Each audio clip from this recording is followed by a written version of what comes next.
2 months ago, we lost 2 students.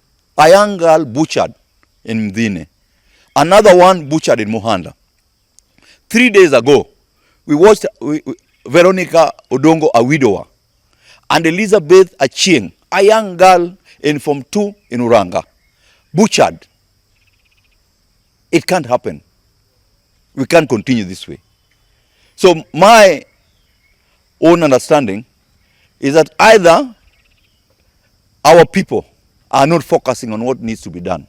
That's why I'm appealing to all of us, because security starts with you. I'm appealing to all of us to ensure we volunteer information that we have, that we protect the public.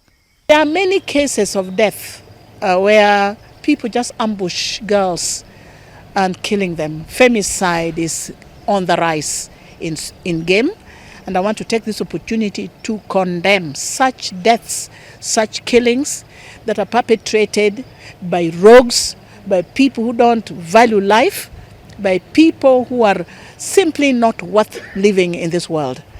I just want to take this opportunity one more time to appeal to the government to come in handy, to come and raid the area. I'm calling it raid because these killers, these perpetrators are living with us in the community. They are known by people, but people are afraid to mention their names, but they are staying with us in the community. The police need to come in and raid the area, pick out the bad boys and the bad people around, to arrest them and arraign them before the court. Without taking action, this will continue, I fear.